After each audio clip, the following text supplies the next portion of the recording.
Very good morning and welcome to doctor on கால். ஒவ்வொரு நாளுமே ஆரோக்கியம் சார்ந்த கேள்விகளை நீங்கள் வீட்டில் இருந்தபடியே கால் பண்ணி கேட்டு தெரிஞ்சுட்டு இருக்கீங்க. அந்த வகையில் இந்த சண்டே மார்னிங்கும் இன்ஃபர்மேட்டிவாக பல விஷயங்கள் நம்ம கிட்ட பகிர்ந்துக்கிறதுக்காக எம்ஜிஎம் ஹாஸ்பிட்டலிருந்து டாக்டர் வனிதா நம்ம கூட இணைஞ்சிருக்காங்க. இவங்க ஒரு கைனகாலஜிஸ்ட், அது மட்டும் இல்லாமல் ஃபர்டிலிட்டி எக்ஸ்பெக்ட். ஸோ ஃபர்டிலிட்டி சார்ந்த கேள்விகள் மட்டும் இல்லாமல் பெண்கள் சார்ந்த கேள்விகளும் நீங்கள் நிச்சயமாக கேட்டு தெரிஞ்சுக்கலாம். அவங்கள முதல்ல நிகழ்ச்சிக்கு வெல்கம் பண்ணலாம். வணக்கம்.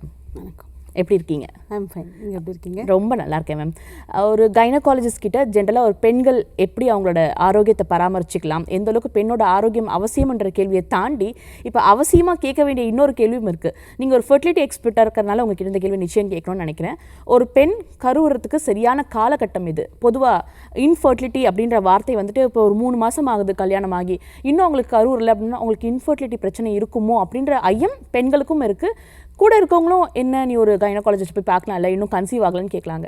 எந்த காலகட்டம் சரியான காலகட்டமாக இருக்கும்? நம்ம கொஞ்சம் பயப்பட வேண்டியது இல்லை கொஞ்சம் கான்ஷியஸாக இருக்க வேண்டிய காலகட்டம்? ரொம்ப very good question Jayashree. Infertility அப்படிங்கிறது கல்யாணம் ஆகி 1 whole year ஹஸ்பண்ட் ஒய்ஃப் சேர்ந்து ஒரே வீட்டில் இருந்து still if they're not able to conceive. So 1 year கழிச்சு தான் நம்ம அந்த இன்ஃபர்டிலிட்டின்னு சொல்லணும். Provided they're working in the same place, they're living in the same house, still they are not able to get pregnant. So கல்யாணம் ஆகி 2 months 3 monthsலாம் வர்றது வந்து இட்ஸ் நாட் நெசசரி. அதில் முக்கியமான விஷயம் ஏஜ். ஸோ எல்லாருக்குமே இந்த டெஃபினேஷன் நம்ம எடுத்துக்க முடியாது. ஃபார் எக்ஸாம்பிள் 30 years 35 yearsக்குள்ளன்னா okay, 1 whole year they can wait and then come to a doctor. But இப்போலாம் பிகாஸ் ஆஃப் கெரியர் படிப்பு இதெல்லாம் இருக்கிறதுனால லேடிஸ்லாம் லேட்டாக தான் கல்யாணம் பண்ணிக்கிறோம். So if they are married very late, for example early 30s or late 30sனா 6 months they can try. 6 மாதம் conceive ஆகலைன்னா ஒரு கைனகாலஜிஸ்ட்டை கன்சல்ட் பண்ணிக்கிறது பெட்டர். அதை விட முக்கியமாக இப்போ எல்லாருக்குமே நாங்கள் என்ன சொல்கிறோம்னா ப்ரீ ப்ரெக்னென்சி கவுன்சிலிங்னு சொல்கிறோம். கல்யாணம் பண்ணிவிட்டு நம்ம ப்ரெக்னென்சிக்கு பிளான் பண்ணுறதுக்கு முன்னாடி ஒரு பேசிக் செக்கப் ஒரு கைனகாலஜிஸ்ட் கிட்ட பண்ணுறது ரொம்ப நல்லது. ஏன்னா ஒரு பேசிக்காக ஹீமோக்ளோபின், தைராய்டு, சுகர்ஸ், ஒரு அல்ட்ராசவுண்ட் இதை மட்டும் பார்த்துட்டு அப்புறம் அவங்க ப்ரொசீட் பண்ணால் it will be much better. Okay. இப்போ பல பெண்களுக்கு திருமணத்துக்கு முன்னாடியே இந்த பிசிஓடி, தைராய்டு இது மாதிரியான பிரச்சனைகள் கொஞ்சம் அதிகப்படியாக இருக்குது. அப்படிப்பட்ட பெண்கள், ஒரு இளம் வயது பெண்கள், ஒரு 22 25 வயதுக்குள்ளே இருக்கக்கூடிய பெண்கள், அவங்களுமே இந்த 6 months பேராமீட்டருக்குள்ளே வரணுமா இல்லை 1 year பேராமீட்டர் வச்சுக்கலாமா? சின்ன யங்ஸ்டர்ஸ்க்கு அந்த 1 year இஸ் சஃபிஷியன்ட். அன்மேரிடப்போ இதை ரொம்ப கவலைப்பட வேண்டாம். பட் அவங்களோட பீரியட்ஸை ரெகுலரைஸ் பண்ணிக்கிறதுக்காகவும் பிசிஓடி சரி பண்ணிக்கிறதுக்காகவும் அவங்க கைனகாலஜிஸ்ட்டை மீட் பண்ணணும். ப்ரெக்னென்சின்னு வரும்போது தான் அந்த 1 whole year for infertility. And age more then 35னா they should go early. 6 months maximum வச்சுட்டு போய் டாக்டர் பார்க்கணும். Okay ma'am. இப்போ இருக்க காலகட்டத்தில் ஃபர்டிலிட்டிக்கான அவசியம் கொஞ்சம் அதிகப்படியாக இருக்குது. இன்ஃபர்டிலிட்டிக்கான கிளினிக்ஸ் கொஞ்சம் அதிகப்படியாக இருக்குது. அதிகப்படியாக நீங்கள் பார்க்கக்கூடிய பேஷண்ட்ஸ் எதை சார்ந்து வராங்கன்னு தெரிஞ்சுக்கலாமா? அவங்களுக்கு எந்த விதமான ப்ராப்ளம்ஸ் அதிகமாக இருக்குது? First and foremost age. நாங்கள் இப்போ ஒரு 10 வருஷத்துக்கு முன்னாடி இருந்த ப்ராக்டிஸ்க்கும் இப்போ இருக்க ப்ராக்டிஸ்க்கும் நிறைய டிஃப்ரென்ஸ் இருக்குது.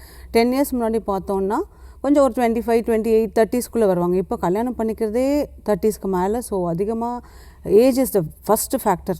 நான் என்னோடய ப்ராக்டிஸில் நான் ஏஜ் தான் பார்க்குறேன். ரெண்டாவது பிசிஓடி. அகெயின் பிசிஓடி ஏன்னு எல்லாருக்குமே தெரியும், because of your life style. Like நிறைய ஒர்க் ஃப்ரம் ஹோம், எல்லாம் desk jobs, they're not having any physical activity. At the most they don't have any time to do any exercise. And again diet, ஃபுட்டும் கரெக்டாக டைமுக்கும் சாப்பிட முடியல, கரெக்டான healthy ஃபுட்டும் சாப்பிட முடியல. எங்கே என்ன கிடைக்குதோ அதை மன்ச் பண்ணிட்டு போகிற மாதிரி தான் இருக்குது. So because of the change in the life style we are seeing lot of PCOD problems. First is late marriages and second one is the polycystic ovaries. அதை தவிர மற்ற ஃபேக்டர்ஸ் இருக்குது. அதே மாதிரி யூட்ரஸில் நிறைய ப்ராப்ளம்ஸ், ஃபைப்ராய்ட்ஸ்லாம் இப்போ ரொம்ப பார்க்குறோம் 28 30லலாம். இது எல்லாமே obesity, life style, in very unhealthy food habits, இதெல்லாம் தான் காரணம். லாஸ்ட்டாக பார்த்தீங்கன்னா டியூபல் ஃபேக்டர்னு சொல்லுவோம். டியூப்பில் ஏதாவது பிளாக் இருந்தாலும் அவங்க ப்ரெக்னென்சி வராமல் இருக்க சான்ஸ் இருக்குது. And less percentage of endometriosis, that's a last very few % of endometriosis. But இப்போ அது ரைஸ் ஆகிட்டுருக்கு அந்த இன்சிடென்ட்ஸாக. இந்த இன்ஃபர்டிலிட்டிங்கிற டேர்மில் ஜென்ஸை மறக்க முடியாது. ஃபீமேல்ஸ் எவ்வளோ ஈக்குவலி இம்பார்ட்டண்ட்டோ மென்னும் அவ்வளோ equally important. So semen analysis பண்ணிவிட்டு அதில் சில ப்ராப்ளம்ஸையும் நாங்கள் பார்க்குறோம்.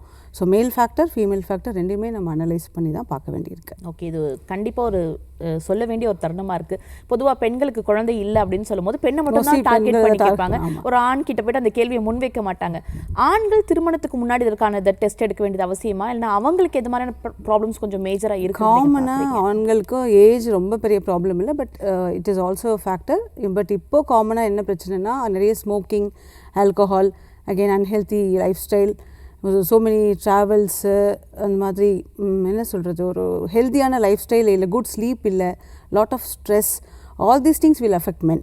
விமெனுக்கு வர மாதிரி மென்னுக்கு வர மாதிரி. பட் அவங்களும் ஒரு செமன் அனாலிசிஸ் பண்ணிக்கிறதுல எந்த தப்புமே கிடையாது. So whenever I see a infertility patient, most of the times mother தான் கூட வருவாங்க. But I always tell them it's better send her husband with her, because இவங்களை மட்டும் ட்ரீட் பண்ணி ஒரு யூஸும் கிடையாது. ஈக்குவலி 2 பேருக்குமே என்ன ப்ராப்ளம்னு 2 பேருமே தான் அனலைஸ் பண்ணி அந்த காசை தான் நம்ம ட்ரீட் பண்ணணும். தனியாக லேடிஸையோ ஜென்ஸையோ ட்ரீட் பண்ண முடியாது. It is like a team work and we evaluate both the couples and then treat the cause of that fertility issue. Okay, நான் நிகழ்ச்சியோட தொடக்கத்தில் கேட்ட கேள்வி, திருமணமான உடனே ஒரு சிலருக்கு குழந்தை இல்லைன்ற ஒரு எண்ணம் வருது. ஒரு சிலர் என்ன பண்ணுவாங்கன்னா, நம்ம வெயிட் பண்ணி பார்க்கலாம் காலம் தாழ்த்திய பிறகு அவங்க வந்து சந்திப்பாங்க. அவங்களுக்குள்ள ஒரு ஏர்ஜ் இருக்கும், நான் எவ்வளோ காலம் இந்த ட்ரீட்மெண்ட் எடுத்துக்கணும், நான் எப்போ கன்சீவ் ஆவேன் அப்படின்ற கேள்வி தான் முதல்ல வைப்பாங்க. ஒரு ட்ரீட்மெண்ட் ஸ்டார்ட் பண்ண காலகட்டத்திலேருந்து எவ்வளோ காலகட்டம் ஆகும் அவங்க திரும்ப கன்சீவ் ஆகிறதுக்கு?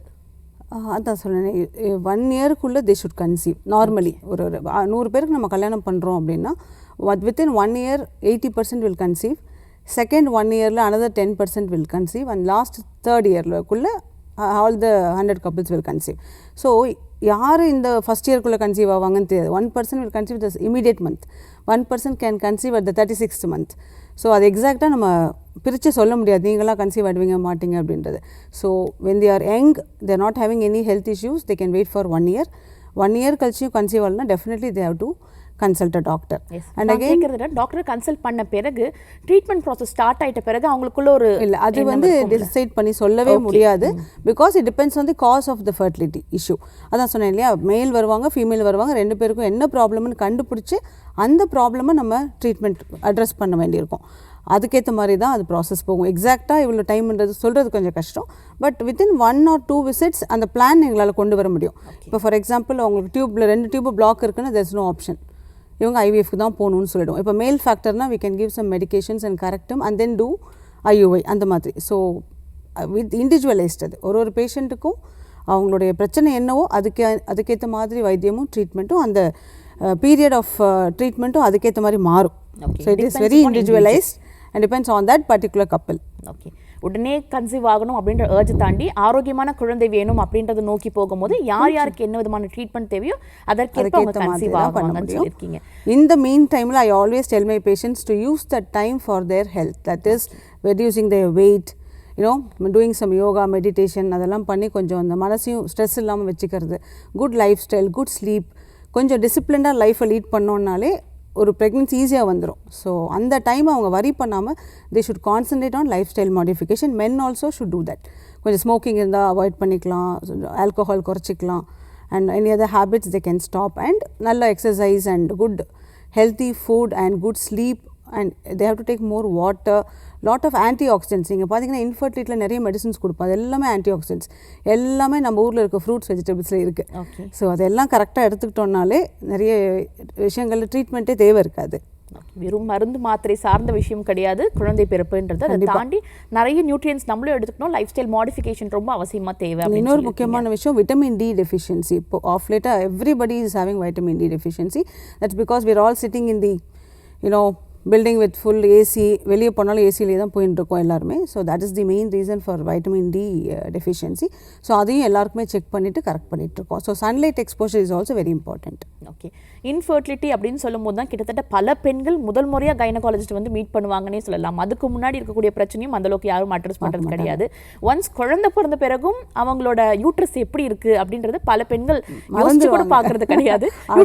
தேவையே கிடையாது அப்படின்ற ஒரு எண்ணம் பல பெண்களுக்கு இருக்குது. ஸோ பொதுவாகவே பெண் நலம் அப்படின்னு சொல்லும் போது அவங்களோட கருப்பையோட நலம் ரொம்ப அவசியமாக இருக்குது. அதை எப்படி பராமரிக்கணும், எந்த மாதிரியான விஷயங்கள்லாம் இருந்தால் ஒரு ரெட் சிக்னல் உடனே போய் டாக்டர் பார்க்கணும்? ஒரு நார்மல் மென்ஸ்ட்ரேஷன் அப்படிங்கிறது வந்து இப்போல்லாம் கொஞ்சம் அர்லியாகவே வருது. மெனார்கி டு மெனோபாஸ் அப்படின்னு இதுதான் ஒரு பெண்மையோட அந்த பருவம். ஸோ ஒரு இப்போல்லாம் 10-11 இயர்ஸ்லேயே குழந்தைங்க பெரிய பசங்க ஆகிடுறாங்க. ஸோ 10 years to 45-50 years வரைக்கும் ஒரு பெண்ணுடைய முக்கியமான பீரியட் அப்படி வந்துட்டு. ஸோ அதை 3 குரூப்பாக பிரிச்சுக்கணும். ஒன்று வந்து அடலசன்ட் ஏஜ் குரூப், இன்னொன்று வந்து reproductive age group, and third one is அந்த பெரிமெனோபாஸ். ஸோ அடலசன்ட்னா அந்த குழந்தைங்க 10 years to ஒரு 15, 16, 17 years வரைக்கும், அந்த ஸ்கூல் டு காலேஜ் டைம் வரைக்கும் அடலசன்ட் ஏஜ் குரூப்னு சொல்லுவோம். இவங்களுக்கு மெயினாக நம்ம கான்சன்ட்ரேட் பண்ண வேண்டியது வந்து அவங்களுடைய ஃபுட் ஹேபிட்ஸ் தான். நிறைய ரத்த சோகை இருக்கும், குழந்தைங்களாம் ரொம்ப ஃபசி, கீரை சாப்பிட மாட்டாங்க, whatever we give healthy from home they will not eat. So food is a major problem. So குழந்தைங்களுக்கு அவங்களுக்கு மெயினாக நியூட்ரிஷன் பார்த்துக்கணும், நிறைய விளையாட வைக்கணும். கொஞ்சம் அவுட்டோர் கேம்ஸ் நிறைய டிவி ஃபோனு இதெல்லாம் இல்லாமல் கொஞ்சம் அவுட்டோர் கேம்ஸ் நிறைய அவங்க விளையாட வேண்டியிருக்கும். ஸோ இதெல்லாம் ரொம்ப ஒரு basic thing. Second comes their pattern of periods. நார்மலாக ஒரு மென்ஸ்ட்ரல் சைக்கிள் அப்படின்னா ஒரு 21 to 35 டேஸ்க்குள்ளே எப்போ வேணால் வரலாம், அது நார்மல். பட் ஒவ்வொருத்தருக்கும் அது மாறும். இப்போது சிலருக்கு 30 days ஒன்ஸ் வரும், சிலருக்கு 25 days ஒன்ஸ் வரும், சிலருக்கு 35 days ஒன்ஸ் வரும். So that is fine. அந்தந்த பர்டிகுலர் பர்சனுக்கு அது கான்ஸ்டண்ட்டாக வந்து அது நார்மல். பட் ஒரு வாட்டி 21 days, ஒரு வாட்டி 35 days, ஒரு வாட்டி 30 days அப்படி மாறி வரும்போது it is an issue. So முதல்ல அந்த பீரியட்ஸோடைய எல்லாருமே கரெக்டாக மென்ஸ்ட்ரல் கேலண்டரை மெயின்டைன் பண்ணணும், எழுதி வச்சுக்கணும், எங்கேயாவது மறந்து போயிடும். So they have to maintain their dates and again the flow. எத்தனை நாள் ப்ளீடிங் இருக்குங்கிறது ரொம்ப இம்பார்ட்டண்ட். ஒரு 3 to 5 days, மேக்ஸிமம் 7 days. அது அகெயின் மாறும். சில பேருக்கு 3 days இருக்கலாம், சில பேருக்கு 7 days இருக்கலாம். ஸோ அந்த duration of flow is very important. அது எப்பயுமே இருக்கிற மாதிரி இருந்தால் அது ஃபைன். அதுக்கு மேலே இப்போ 7 நாள் வரவங்களுக்கு 10 நாள் வந்து அது abnormal, they have to get alerted. மூணாவது வந்து the number of pads napkins changing. ஒரு 2 to 3 pads per day is okay. அதுக்கு மேலே இருந்ததுன்னா அது வந்து ஃப்ளோ ஜாஸ்தின்னு அர்த்தம். அதே மாதிரி ஃப்ளோ வந்து தண்ணியாக வர்ற வரைக்கும் அது நார்மல். கொஞ்சம் கிளாட்ஸ் மாதிரி வந்ததுன்னா அது வந்து ஃப்ளோ ஜாஸ்தின்னு அர்த்தம். So if the duration of flow is more, இல்லை கிளாட்ஸ் மாதிரி எதாவது வந்தாலோ, இல்லைனா அந்த அர்லி பீரியட்ஸ் வருது இல்லை ரொம்ப லேட்டாக வருதுன்னா டெஃபினெட்லி எந்த ஏஜ் குரூப்பாக இருந்தாலும் they have to go and meet a doctor. These are the alarming signs. And second thing is anaemia is very common இந்த அடல்ட்சன்ட் ஏஜ் குரூப்பில். குழந்தைங்க அந்த நியூட்ரிஷன் ப்ளஸ் இந்த ஃப்ளோவெல்லாம் கரெக்டாக சொல்ல மாட்டாங்க அம்மாட்ட. So as a mother we have to talk to the child, கேட்கணும் பீரியட்ஸ் வந்ததா, இன்றைக்கி எத்தனை பேட் மாற்றின, பெயின் இருக்கா, இதெல்லாம் வந்து ஒரு மதராக ஒரு அடலசன்ட் ஏஜ் குரூப் இப்போ இருக்க காலகட்டத்தில் they are becoming pregnant also very soon. So we have to monitor the children, we have to know when they are getting, is at all okay. So இது more in and இந்த ஏஜில் again thyroid இஷ்யூஸும் ரொம்ப காமனாக வரும். Weight gain வரும், thyroid வரும். Polycystic ovaries ரொம்ப common in adolescent age group. So அதுவும் அகெயின் அதே தான், விளையாடுறதில் படிச்சுட்டே இருப்பாங்க. என் பொண்ணு 10th 12th அந்த 4 years வந்து பாவம், they are not able to do any physical activity. So they are sitting studying and they eat more also because அந்த நைட்டில் பசிக்கும், நிறைய சாப்பிட்றாங்க, ஜங்க் சாப்பிட்றாங்க. ஸோ இதெல்லாம் வந்து அடலசன்ட் ஏஜ் குரூப்பில் நம்ம கண்டிப்பாக பார்த்துக்க வேண்டிய விஷயம். செகண்ட் குரூப் வந்து ரீப்ரொடக்டிவ் ஏஜ் குரூப். அதுதான் வந்து நம்ம அந்த கல்யாணம், pregnancy, more of that very important period. இங்கேயும் காமன் அதே தான், இதெல்லாம் வரலாம் உங்களுக்கு. Anaemia is there, polycystic ovaries is there, weight gain. Again கல்யாணத்துக்கு அப்புறம் எல்லா கேர்ள்ஸும் வெயிட் போட்டுருவாங்க, கான்ஷியஸாக இருக்க மாட்டாங்க, அவ்வளோதான். ஸ்பெஷலாக ஒன்றும் மாறாது. இன்ஃபேக்ட் வேலை ஜாஸ்தியாகும், ஸ்ட்ரெஸ் ஜாஸ்தியாகும், ஆனால் வெயிட்டு கூடும். Because they are not having the time to take care of themselves and there's no time for their physical activity. ஒரு ஜிம் போகலாம், வாக்கிங் போகலான்னா முடியாது, வீட்டு வேலையும் பார்த்துட்டு அதுவும் பண்ணணும். அப்புறம் குழந்தைகள், அது ப்ரெக்னென்சி. இன்னொரு ப்ராப்ளம் என்னென்னா, ப்ரெக்னென்சி பிளான் பண்ணும்போது எல்லாம் எக்ஸசைஸ் ஸ்டாப் பண்ணிடுவாங்க. ஆக்சுவலி அவ்வளோ ஸ்ட்ரிக்டாக ஸ்டாப் பண்ணணும்னு அவசியம் இல்லை. ரொட்டீன் ஒர்க் கண்டிப்பாக பண்ணலாம். ஒரு டெய்லி ஆக்டிவிட்டி அவங்க எப்பயுமே ஒரு 45 minutes வாக்கிங் போனாங்கன்னா கண்டிப்பாக பண்ணலாம். So you can prevent your weight gain in that way. And அந்த டைமில் மெயினாக வந்து ஒரு கன்சல்டேஷன் போகிறது பெட்டர். இந்த ரீப்ரொடக்டிவ் ஏஜ் குரூப்பில் when they are planning for a baby, ஒரு டாக்டரை பார்த்துட்டு இந்த தைராய்டு, சுகர், ஹீமோக்ளோபின் அண்ட் ஒரு அல்ட்ராசவுண்ட் பார்த்துக்கிட்டு then we tell them to start on prepregnancy folic acid. எல்லாருக்குமே ப்ரெக்னென்சி பிளான் பண்ணுறதுக்கு முன்னாடியே ஒரு 3 months முன்னாடியிலேருந்து எடுக்க சொல்லுவோம். So this is more about pregnancy. And again ப்ரெக்னென்சியில் ஏதாவது இஷ்யூஸ், இந்த எக்ஸசைஸ்லாம் கண்டினியூ பண்ண சொல்கிறேன் அப்படின்னா, நீங்கள் அதை ஒழுங்காக பண்ணிங்கன்னா ப்ரெக்னென்சியில் வர சில காம்ப்ளிகேஷன்ஸை அவாய்ட் பண்ண முடியும். லைக் சுகர் வரலாம், பிபி வரலாம், ஒபிசிட்டினாலேயே நம்மளுக்கு பேபியும் பெருசாக இருக்கலாம், நார்மல் டெலிவரி கஷ்டமாக இருக்கலாம். அதனால் எந்த ஆக்டிவிட்டியுமே நிறுத்த வேண்டாம் unless your doctor tells you. இப்போ ஒரு ப்ரெக்னென்சியில் நஞ்சு கீழே இருக்குது, இல்லை ப்ரெக்னென்சியில் நடுவில் ஒரு ப்ளீடிங் ஆகிருக்கு, அந்த மாதிரி ஏதாவது ப்ரீடம் லேபருக்கான சைன்ஸ் ஏதாவது இருக்குதுன்னா நம்ம டாக்டரே சொல்லுவோம், இந்த நீங்கள் கொஞ்சம் ரெஸ்ட் எடுங்கன்னு. மற்றவங்க அந்த ரெஸ்ட் எடுக்கணும்னு அவசியம் இல்லை. They can do their routine activity unless there is any problem. So ப்ரெக்னென்சியை நல்லா கொண்டு போகணுன்னா அதே சேம் அகெயின் ப்ரெக்னென்சி ஹெல்த்தியாக கொண்டு போகிறதுக்கு ஃபேமிலி சப்போர்ட்டு ரொம்பவே முக்கியம். As a husband or in-laws or parents, everybody should support that girl and give her some time for herself. Only then she can do some exercise and take care of herself. எல்லாருமே பண்ணுறாங்க, but கான்ஷியஸாக நம்ம ஒரு counselling கொடுக்கும்போது I tell them it's not a baby for that girl, it's for the whole family. So எல்லாருமே சேர்ந்து work பண்ணணும் அப்படின்றத நம்ம சொல்லணும். அண்ட் ப்ரெக்னென்சி ஹெல்த்தியாக கொண்டு போனோன்னா அகெயின் நார்மல் டெலிவரியாக சி செக்ஷனாக அது வந்து நம்ம டிசைட் பண்ண மாட்டோம். Towards the end of the pregnancy அந்த காம்ப்ளிகேஷன்ஸ் எதாவது இருக்கா, வெயிட் ஆஃப் த பேபி, மதரோட பெல்விஸ், மதருக்கு வேறு ஏதாவது ப்ராப்ளம்ஸ் இருக்கா, பேபிக்கு ஏதாவது ப்ராப்ளம்ஸ் இருக்கா, பிளாசென்டல் லொக்கேஷன், அதே மாதிரி பேபியோட பொசிஷன், தலை கீழே இருந்தால் தான் நார்மல் பண்ண முடியும். ப்ரீச்சாக இருக்குது, டிரான்ஸ்வர்ஸாக இருக்குன்னா பண்ண முடியாது. நிறைய விஷயங்கள் பேசிகிட்டு இருக்கோம். இந்த 3 ஸ்டேஜஸ் ஆஃப் மெனாக் டு மெனோபாஸ் அப்படின்னு சொல்லியிருந்தீங்க. மெனோபாஸ் ஸ்டேஜை பற்றி நம்ம பேச வேண்டியிருக்கு, அதை பற்றி சொல்லுங்கள் மேம். ஸோ மெனோபாஸுங்கிறது இட்ஸ் நாட் ஒரு பர்டிகுலர் பீரியட் இல்லை, இட்ஸ் 7 to 10 years கூட இருக்கலாம். பெரிய மெனோபாஸ்ன்னு சொல்லுவோம். மெனோபாஸுங்கிறது எண்ட் ஆஃப் பீரியட்ஸ். பட் பெரிமெனோபாஸ்ங்கிறது ஒரு 5 to 7 இயர்ஸ் முன்னாடி இருந்தே ஸ்டார்ட் ஆகிடும். ஒரு 40லேருந்து 50 வரைக்குமே வந்து பார்த்திங்கன்னா அந்த மெனோபாஸ் பீரியட் உடைய சிம்டம்ஸ் இருக்கும். ஸோ அந்த perimenopause is a very toughest phase for women to face. என்னென்னு பார்த்தீங்கன்னா அந்த டைமில் அந்த ஹார்மோன்ஸ்லாம் கொஞ்சம் குறைய ஆரம்பிச்சிடும். ஃபுல்லாக ட்ராப் நெல் ஆகும்போது பீரியட் ஸ்டாப் ஆகிடும். That is menopause. அந்த 10 இயர்ஸில் ஒரு 7 to 10 இயர்ஸ் அவங்களுக்கு ரொம்ப சேஞ்சஸ் இந்த பாடி மைண்ட் எல்லாத்துலேயுமே சேஞ்சஸ் இருக்கும். காமனாக பார்த்தீங்கன்னா தே வில் ஹேவ் நிறைய மூட் ஸ்விங்ஸ் இருக்கும், வெயிட் கெயின் இருக்கும், ஒரு மாதிரி எதுலையுமே இன்ட்ரெஸ்ட் இல்லாத ஒரு ஃபீல் இருக்கும். அண்ட் அலாங் வித் தட் கொஞ்சம் யூட்ரஸ் ப்ராப்ளம்ஸும் அவங்களுக்கு வரும். இந்த ப்ளீடிங் நிறைய இருக்கலாம், கம்மியாக இருக்கலாம், லேட்டாக வரலாம். ஸோ அது இல்லாமல் அந்த பெரிமெனோபாஸில் இந்த மற்ற ஹெல்த் இஷ்யூஸும் ஸ்டார்ட் ஆகிடும். சுகர், பிபி இதெல்லாம் கூட சேர்த்து வந்துடும். ப்ளஸ் இந்த ஏஜில் நிறைய இந்த கேன்சர்ஸ்க்கான வாய்ப்புகளும் ஜாஸ்தி. ஸோ அந்த ஏஜ் குரூப்பில் அலாங் வித் மெனோபாஸ் செக்கப் ஒரு கேன்சர் ஸ்க்ரீனிங்கும் எல்லாருமே பண்ணிக்கிறது ரொம்பவே நல்லது. ஃபேமிலி ஹிஸ்ட்ரி இருக்குன்னா definitely by 40s they should start screening for cancers. மெயினாக breast cancer, cervical cancer and endometrial cancer, ovarian cancer. இந்த 4 கேன்சரும் விமெனுக்கு மட்டும்தான் வரும். ஸோ அந்த ஏஜ் குரூப்பில் மெனோபாஸ்லேயே நம்ம மாட்டிக்காமல் கேன்சர் ஸ்க்ரீனிங் கண்டிப்பாக ஒரு பேசிக்காக ஒரு வாட்டி 2 வாட்டியாவது டாக்டர்கிட்ட போயிட்டு அதுக்கப்புறம் அது ஸ்க்ரீனிங் நார்மலாக இருந்தாலும் இயர்லியாக 2 இயர்லி 3 இயர்லி எவ்வளோ வருஷத்துக்கு ஒரு வாட்டி செக் பண்ணிக்கணுங்கிறது அந்தந்த பர்டிகுலர் பர்சனுக்கு ஏற்ற மாதிரி டாக்டர்ஸ் வில் டெல் யூ. அதை கரெக்டாக ஃபாலோ பண்ணணும். ஸோ மெனோபாஸை வந்து அகெயின் நான் சொன்ன மாதிரி இட்ஸ் அகெயின் டீம் ஒர்க். அந்த டைமில் குழந்தைகள் ஹஸ்பண்ட் எல்லாருமே வந்து சப்போர்ட் பண்ணணும் அந்த மதருக்கு. Because they go through lot of sleepless nights, நிறைய நைட் ஸ்வெட்ஸ், தூங்கிட்டு இருப்பாங்க, எல்லோரும் ஏசியில் இருப்பாங்க, அவங்களுக்கு எழுந்துச்சி வேர்க்கும், அந்த மாதிரி இருக்கும். ஸோ அந்த நிறைய மூட் ஸ்விங்ஸ், நிறைய ப்ராப்ளம்ஸ் அட் ஹோம். அண்ட் அந்த டைமில் பார்த்திங்கன்னா குழந்தைங்களாம் காலேஜில் இருக்கும், அம்மா அப்பாலாம் சிக்காவாங்க. Very very tough period for that women. She will not have time to take care of herself. She will be taking care of mother-in-law, father-in-law, father, children, husband at last will be her. So I always tell my patients வந்து அவங்க children அவங்க ஹஸ்பண்டுக்கு சொல்லுவேன், இந்த time you have to take care of her and support her. So you should give her some time for her to exercise, ஒரு half an hour ஒரு prayer, meditation, something, and give her some space so that she will they will go through it slowly. அந்த கொஞ்ச நாளுக்கு அப்புறம் adapt ஆகிப்பாங்க, எல்லாமே அவங்களுக்கு பழகி போய்டும். பட் ரொம்ப நைட் ஸ்வெட்ஸ் இருக்குது, அவங்களால சுத்தமாக மேனேஜ் பண்ண முடியல, தே have to meet a gynaecologist and accordingly கொஞ்சம் தேவைப்பட்ட ஏதாவது ஹார்மோன்ஸ் கொடுப்போம்.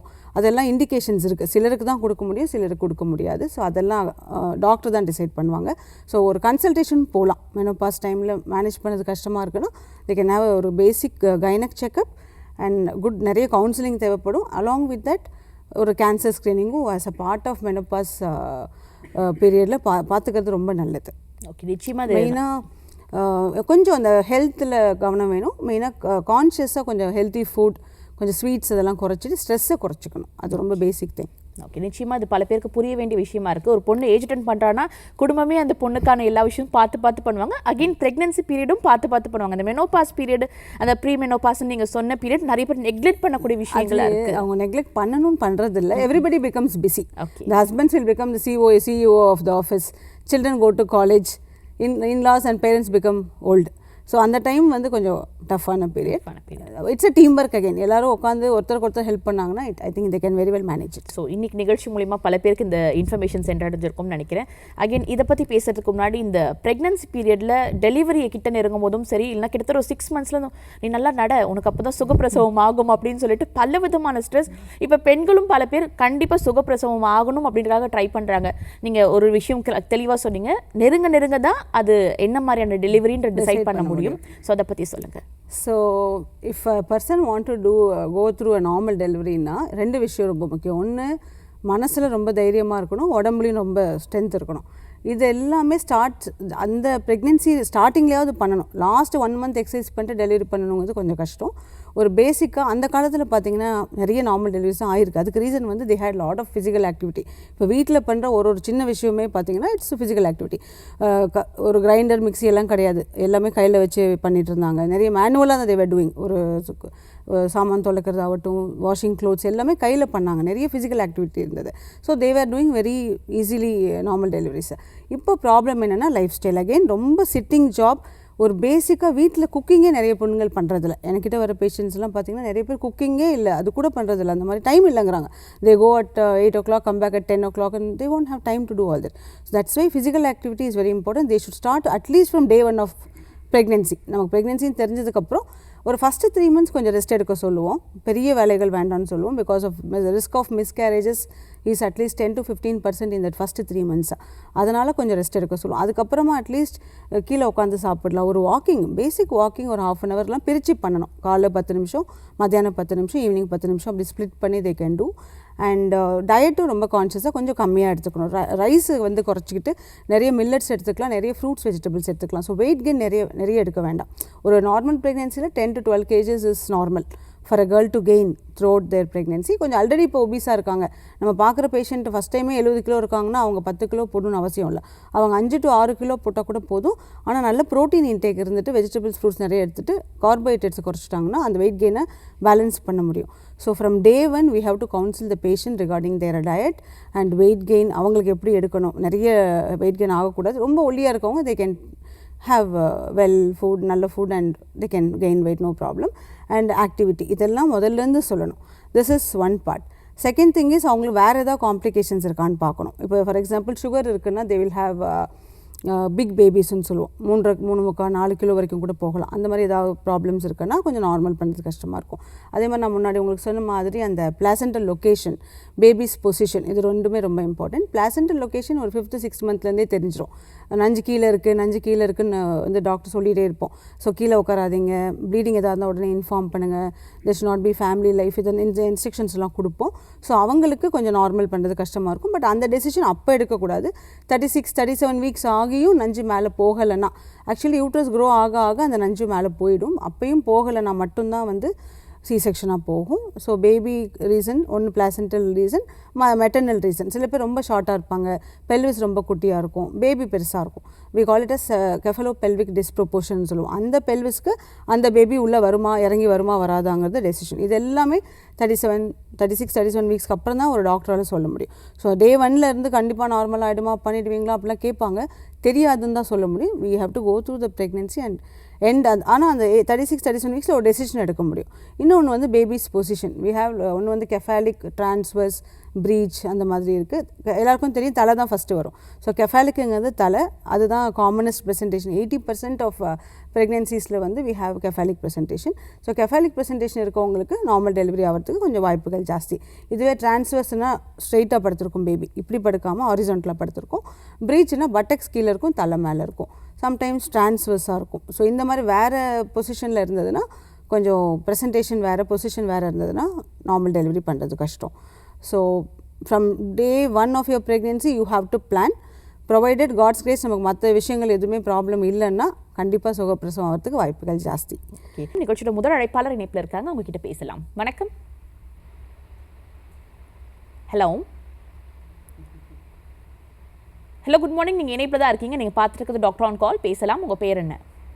ஓகே, வணக்கம். டாக்டர்கிட்ட பேசணும். வனிதா டாக்டர், வணக்கம். வணக்கம்மா, சொல்லுங்கள். நான் அனு அஜித் பேசுகிறேன். ஓ, ஹாய் அனு. எப்படி இருக்கீங்க டாக்டர்? நல்லா இருக்கேன் அனு, ஹவ் ஆர் யூ? ரொம்ப நல்லா இருக்கேன் டாக்டர். ஆக்சுவலாக வந்து இன்னைக்கு உங்களோட ஷோன்றதுனால இன்ட்ரெஸ்டில் வந்து கால் பண்ணியிருக்கேன். அண்ட் உங்கள் மூலமாக நிறையா எனக்கு மாறி இருக்கு, அதை பற்றியும் சொல்லணும்னு கால் பண்ணியிருக்கேன் doctor. She's my patient. Okay, சொல்லுங்க அனு, தாராளமாக பேசலாம், பேசுங்க. டாக்டர், ஆக்சுவலாக நீங்கள் சொன்ன சஜஷன்ஸ், இந்த காலை சாப்பாடு முறைகள், அப்புறம் வந்து தூக்க முறைகள் மாற்றுறது, மெயினாக வெயிட் லாஸ் பண்ணுறதுலாம் கொஞ்சம் நிறைய டிஃப்ரென்ஸ் தெரிஞ்சிருக்கு. Very good. இன்னும் ப்ராக்ரஸ் ஆகணும் டாக்டர். ஏன்னா இந்த ஐடி கல்ச்சர், தூங்குற முறை மாறினது, இதெல்லாம் கொஞ்சம் உடம்பு கொஞ்சம் ஸ்ட்ரெஸ் ஆக்கியிருக்கு. இப்போ நீங்கள் சொன்ன முறை மூலமாக கொஞ்சம் நிறையா மாறி இருக்கு டாக்டர். ஆனால் அது கண்டினியூஸாக ஃபாலோ பண்ண கொஞ்சம் கஷ்டமாக இருக்குது. அதுவும் இல்லாம இப்போ இன்னும் கொஞ்சம் டிப்ஸ் தேவைப்படுதுன்ற மாதிரி ஃபீல் ஆகுது. ஆனா கேரி ஆன் பண்ண நல்லா இருக்கு டாக்டர் உடம்பு. Very good, very good. நீங்கள் சொன்னதுனால மற்றவங்களுக்கும் அந்த இன்ஃபர்மேஷன் ரீச் ஆகிருக்குன்னு நினைக்கிறேன். So lifestyle modification is very important as far as women's health is concerned. Thank you Anu. Thank you so much Anu. பொதுவாக பல பேர் அவங்களுக்கான கேள்வியை மட்டும் தான் முன்வைப்பாங்க. ஆனால் அனு வந்துட்டு ஒரு ரிவ்யூ மாதிரியும் கொடுத்துருக்காங்க. அதே நேரத்தில் பல பெண்கள் இது உதாரணமாக எடுத்துக்கிட்டு லைஃப் ஸ்டைல் மாடிஃபிகேஷன் கொண்டு வரதுனால ஒரு பெண்களோட ஆரோக்கியம் எந்தளவுக்கு மேம்படும்ன்றதையும் சொல்லியிருக்காங்க. மிக்க நன்றி அனு. இந்த இன்ஃபர்டிலிட்டி, பெண்கள் நலம் அப்படின்னு பேசும்போது இன்ஃபர்டிலிட்டி தான் பொதுவாக பெண்கள் அதிகமாக கான்சன்ட்ரேட் பண்ணக்கூடிய காலகட்டமாக இருக்குது. இப்போ இருக்க காலகட்டத்தில் என்ன மாதிரியான அட்வான்ஸ்மெண்ட் வந்திருக்கு மேம் இதில்? ஓகே, ஸோ காமனாக இன்ஃபர்டிலிட்டி ட்ரீட்மெண்ட்டுன்னு பார்த்தோன்னா ஒரு சின்ன பேசிக்காக ஒரு சில ஸ்கேன்ஸ் எக்ஸ் எப்படி வருதுன்னு பார்த்துட்டு we tell them எந்த நாளில் நீங்கள் ஓவுலேஷன் ஒரு நார்மல் ரெகுலர் சைக்கிள் இருக்க பேஷண்ட் வராங்கன்னா பெரிய ட்ரீட்மெண்ட் தேவைப்படாது. ஒரு லைஃப் ஸ்டைல் மாடிஃபிகேஷன் ஹார்மோன்ஸ் எல்லாம் கரெக்டாக இருக்கான்னு செக் பண்ணிவிட்டு எக்கு வரதுக்கு மெடிசின்ஸ் கொடுத்துட்டு அந்த பர்டிகுலர் பீரியடில் எக்கோடைய க்ரோத் எப்படி இருக்குன்னு செக் பண்ணிவிட்டு அந்த நாட்களில் போய்ட்டு நீங்கள் ஃபேமிலி லைஃப் இருங்கன்னு சொல்லுவோம். அதுலேயே நிறைய வாட்டி கன்சீவ் ஆகிடுவாங்க. ஸோ பெரிய ட்ரீட்மெண்ட்டே தேவைப்படாது. Just supervised ovulation and timed இன்டர் கோர்ஸ்ன்னு சொல்லுவோம். ஸோ அதுலேயே நிறைய வாட்டி கன்சீவ் ஆகிடுவாங்க. இது தான் very basic in infertility. So இதில் கன்சீவ் ஆகலை அப்படின்னா நான் உங்களுக்கு ஏற்கனவே சொன்ன மாதிரி அந்த ஃபேக்டர்ஸ் எவாலுவேட் பண்ணுவோம். மேல் ஃபேக்டரா ஃபீமேல் ஃபேக்டரா, ஃபீமேலில் என்ன ப்ராப்ளம், ஸோ அந்த காஸ் என்னன்னு பார்த்துட்டு அதுக்கேற்ற மாதிரி தான் ட்ரீட்மெண்ட் பிளான் பண்ணுவோம். For example if a patient is got a tubal block, இது ரொம்ப காமனாக வருவாங்க. டியூப் பிளாக்னு சொன்னாங்க, உடனே ஐவிஎஃப் தான் பண்ணணுமா அப்படின்னு கேட்பாங்க. ஒரு சைட் பிளாக் இருந்தால் we can still try giving medicines for getting egg வந்ததுன்னா அந்த சைடு எக்கு வரும்போது எந்த டியூப் ஓப்பனாக இருக்கோ அந்த டியூப்பில் அந்த சைடு எக்கு வந்ததுன்னா ஒரு ஐயுஐ பண்ணோன்னா கன்சீவ் ஆயிடுவாங்க. ஸோ நெக்ஸ்ட் ஸ்டெப் இஸ் ஐயுஐனா இன்ட்ராயூட்ரைன் இன்செமினேஷன். இதில் ஒன்றும் பெருசாக எக்ஸ்ட்ராவாக பண்ண போகிறதில்ல. ஒரு routine follicular study, egg rupture பண்ண இன்ஜெக்ஷன் கொடுத்துட்டு we get the husband's semen and we process it, clean it and we do insemination. அப்படின்னா intrauterine insemination. யூட்ரஸ்குள்ளே அந்த செமனை டாக்டரே போட போகிறோம், அவ்வளோதான். அது சூப்பர்வைஸ்டாக அந்த நாளில் கரெக்டாக பண்ண முடியும். இது சில எப்போ யூஸ் ஆகும்னா மேல் ஃபேக்டர், மேல்ஸுக்கு ஏதாவது எரெக்ஷன் ப்ராப்ளம், எஜாக்குலேஷன் ப்ராப்ளம், அந்த டைமில் ஸ்ட்ரெஸ்னால பண்ண முடியலன்னா இது யூஸ் ஆகும். ஃபீமேல்ஸை பொறுத்த வரைக்கும் சர்வைக்கல் இஷ்யூஸ், இல்லை சர்விக்ஸ் டைட்டாக இருக்கும், இல்லை இன்டர்கோர்ஸில் ப்ராப்ளம் இருக்கும், அவங்களுக்குலாம் இது ரொம்ப யூஸ் ஆகும் இன்ட்ராயூட்ரைன் இன்செமினேஷன். அதே மாதிரி மேலோடைய செமன் பேராமீட்டர்ஸில் ஏதாவது ஆல்ட்ரேஷன் இருக்குன்னு வச்சுக்கோங்களேன், கவுண்ட் கம்மியாக இருக்குது, இல்லை மொட்டிலிட்டி ரொம்ப கம்மியாக இருக்குன்னா இந்த IUI will be very useful. இது வந்து நார்மல் செமன் பேராமீட்டர்ஸ் வந்து 20 to 60 million, 60 to 120 millions வரைக்கும். So less than 20 million we go for IUI. 10 millions to 20 millions இருக்கவங்களுக்கு we subject them for IUI. This is the next level of treatment in infertility. So இன்னும் கம்மி, less than 10 millions தான் இருக்குன்னா அவங்களுக்கு ஐயுஐலையும் conceive ஆகிறது கஷ்டம். So they have to go for இக்ஸின்னு சொல்லுவோம், intracytoplasmic sperm injection. This is the very good treatment and இதில் சக்ஸஸ் ரேட்டுமே நல்லாவே இருக்கும். ஸோ இது வந்து மெயினாக மேல் ஃபேக்டருக்கு யூஸ் ஆகும். அதை தவிர ஃபீமேல் ஃபேக்டர்ஸில் பிசிஓடிக்கு ஐயுஐ பண்ணலாம். ஐயுஐ 3 cyclesல கன்சீவ் ஆகலைன்னா we go for IVF. So காமனாக இவ்வளோ தான் நமக்கு. ஒரு basic follicular study, IUI, ICSI, இது 3 தான் காமன். ஐவிஎஃப் இக்ஸி எல்லாம் ஒன்று தான், அது எல்லாமே சேர்த்து பண்ணுறோம். இப்போ புதுசாக நிறைய டெக்னிக்ஸ் வந்திருக்கு. ஒன்று வந்து வி டூ இப்போ எம்ப்ரியோ பயாப்சி எல்லாம் எடுத்து அனுப்புகிறோம். இப்போ ஃபார் எக்ஸாம்பிள் ஒருத்தவங்க ஐவிஎஃப்ல கன்சீவாக இருக்காங்க, ஒரு மூணு வாட்டி இதுவாகலைன்னு வச்சுக்கோங்களேன். சில நேரம் கன்சீவ் ஆகிட்டு மிஸ்கேரேஜ் ஆகிடும், சில நேரம் கன்சீவே ஆகாது. ஸோ இவங்களுக்கெல்லாம் ஒரு ஸ்பெஷல் ட்ரீட்மெண்ட் நிறைய இருக்குது. இதில் பார்த்தீங்கன்னா இப்போ கன்சீவே ஆகலை அப்படின்னா we go and look into என்ன இம்பார்ட்டண்ட் ஒரு கன்செப்ஷன் ஆகிறதுக்குன்னு பார்த்தீங்கன்னா யூட்ரஸோடைய ஜவ்வு நல்லா இருக்கணும், எம்ப்ரியோ ஃபார்ம் பண்ணியிருந்தால் அந்த எம்ப்ரியோ குவாலிட்டி, இது 2 தான் இம்பார்ட்டண்ட். அது ரெண்டுக்கும் ஒரு மேட்ச் ஆகணும். எம்ப்ரியோ போயிட்டு அந்த யூட்ரஸில் உட்காந்து வளர்கிறதுக்கான வாய்ப்பு எவ்வளோ சான்சஸ் இருக்கோ அந்த அளவுக்கு நமக்கு ப்ரெக்னென்சிக்கான சான்சஸ் இருக்குது. ஸோ எம்ப்ரியோ நல்லா இருக்கான்னு பார்க்கணும், எண்டோமெட்ரியம் நல்லா இருக்கான்னு பார்க்கணும். ஸோ எம்ப்ரியோ நல்லா இருக்கான்னு பார்க்கறதுக்கு வி ஹேவ் எம்ப்ரியோ பயாப்சி. அதனால் அந்த பண்ணிவிட்டு அந்த எம்ப்ரியோ நல்லா யூப்ளாய்டு எம்ப்ரியோன்னு சொல்லுவோம், குரோமோசோமலி நார்மலாக இருக்கா அப்படின்றது செக் பண்ணிக்கலாம். பிஜிடின்னு சொல்லுவோம். அது இப்போ ரெகுலராக சப்ஜெக்ட் பண்ணுறோம். ஏன்னா நிறைய வாட்டி கன்சீவ் ஆகிறதில்ல, second cycle third cycle we tell them to do PGT and proceed. இன்னொன்று எண்டோமெட்ரியம் நல்லா இல்லைன்னா we have something called ERA, endometrial assay ஒன்று பார்க்குறோம், அது வந்து பண்ணலாம். இது 2யும் பண்ணிவிட்டு அதெல்லாம் கரெக்ட் பண்ணிவிட்டு நாங்கள் ஐவிஎஃப் பண்ணும்போது உடனே கன்சீவ் ஆகிடுறாங்க. So these are very nice ones. இது 2மே நாங்கள் லாஸ்ட் ஒரு 5-6 இயர்ஸாக இதை யூஸ் பண்ணுறோம். அண்ட் டெஃபினட்டாக வெளியே 2 வாட்டி பண்ணியிருக்கோம் டாக்டர், ஃபெயிலியர்னு வரவங்கெல்லாம் கன்சீவ் ஆவாங்க. So ERA and PGT has really taken our success rate from 50, 60 to 70, 80 now. அது 2 ரொம்ப இம்பார்ட்டண்ட். அதை தவிர வந்துட்டு எம்ப்ரியோ க்ளூன்னு ஒன்று இருக்குது, அது தேவைப்பட்டால் யூஸ் பண்ணுறோம், ரொம்ப ரேராக தான் யூஸ் பண்ணுவோம். ஸோ அது வந்து அந்த ரெக்கரண்ட் ப்ரெக்னென்சி லாஸ் இல்லை உட்காரவே இல்லைன்னா we use embryo glue to fix the embryo to the endometrium. இதெல்லாமே கொஞ்சம் அட்வான்ஸ் திங்ஸ். அண்ட் இப்போ முக்கியமாக இன்னொரு விஷயம் what I want to tell is we do something call cryopreservation. Cryopreservation அப்படின்னா we freeze the embryos or the oocytes, அதாவது egg இல்லைனா எம்ப்ரியோஸை வந்து ஃப்ரீஸ் பண்ணி வச்சுக்கிறோம். இது யாருக்கு ரொம்ப யூஸ்ஃபுல் அப்படின்னு பார்த்தீங்கன்னா, இப்போ ஹாஃப் லேட்டாக cancers are really emerging in a very higher rate. Even youngsters 27 வயசில் breast கேன்சர் பார்க்குறோம், 24 வயசில் germ cell tumors பார்க்குறோம். we are seeing lot of cancers in very early ages. So இந்த பேஷண்ட்ஸ்க்கெல்லாம் வந்து we are telling them to go for cryopreservation. இன்னொன்று வந்து social freezing. இப்போ நான் சொன்ன மாதிரி 35 வயசில் தான் கல்யாணம் பண்ணிக்க போகிறேன், நான் அப்ராட் போயிட்டு 5 வருஷம் கழிச்சு வந்து தான் நான் வந்து ப்ரெக்னென்சி பிளான் பண்ண போகிறேன் அப்படின்னா they can freeze their oocytes. So IVF மாதிரியே ஸ்டிமுலேஷன் கொடுத்துட்டு எக்கை எடுத்து ஃப்ரீஸ் பண்ணி வச்சுப்போம். அது 10 years வரைக்கும் நம்மளால் வச்சுக்க முடியும்.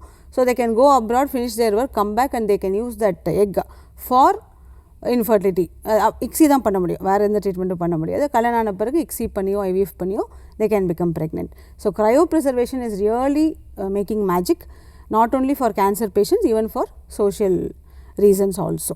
So cancer we request all the cancer doctors, like எல்லாருக்குமே பாவம் பேஷண்ட்ஸுக்கு தெரியாது இப்படி ஒரு ஆப்ஷன் இருக்குன்னே தெரியாது. இப்போ ஒன்ஸ் கீமோலாம் கொடுத்துட்டாங்கன்னா அந்த ஓவரியெல்லாம் கொஞ்சம் it lose its capacity. So any cancer patient, youngsters, not married, கல்யாணம் பண்ணிக்கிறாங்களோ இல்லையோ அப்புறம், பட் பரவாயில்ல, they can freeze their eggs, go for cancer treatment, cure their treatment, come back, and if they are all fine, they can plan for their baby. So cryopreservation is very important in infertility. மேல் ஃப்ரீசிங்கும் பண்ணிக்கலாம். மேல் freezing ரொம்ப easy, semen freezing தான். So அவங்களுக்கும் சொல்லலாம், கண்டிப்பாக சொல்லலாம். நிகழ்ச்சியோட அடுத்த அழைப்பாளர் இணைப்பில் இருக்காங்க, அவங்க கிட்ட பேசலாம். வணக்கம். வணக்கம் மேடம். சொல்லுங்கம்மா, உங்க பேர் என்ன, எங்க இருந்து கூப்பிடுறீங்க? நாங்க தேனியிலிருந்து கூப்பிடுறோம் மேடம். ஓகே, இது யாருக்கான கேள்விமா? இந்த எனக்கா மேடம் கேட்குறேன். உங்க வயசு? எங்களுக்கு 42 மேடம். ஓகேம்மா, உங்களோட கேள்வி என்ன? மேடம், நான் கர்ப்பப்பை எடுத்து 3 மாசம், இன்னும் வர 2ஆம் தேதி இருந்தால் 3 மாசம் ஆச்சு மேடம். சரிம்மா. இது உடம்பு கிட்ட வேற ஒரு நீர் கட்டி இருந்தது, அப்போ அதுவும் சேர்ந்து எடுத்துட்டாங்க. அதையும் எடுத்துட்டாங்களா? எடுத்துட்டாங்க. ஓகே. முன்னாடி மாதிரி வேலை பார்க்க முடியல மேடம். கொஞ்சம் உடம்பு கொஞ்சம் சோர்வாகவே இருக்கு, கொஞ்சம் தவிப்பா வர்ற மாதிரி இருக்கு மேடம். ஓகே. என்ன வேலை செஞ்சா பிளட் இல்லைன்னு சொல்லிட்டு 2 யூனிட் வாங்கி ஏற்றி தான் பண்ணாங்க மேடம். இப்போ 3 மாசம் ஆக போது, இன்னுமே சரியா முன்னாடி மாதிரி வேலையெல்லாம் பார்க்க முடியல.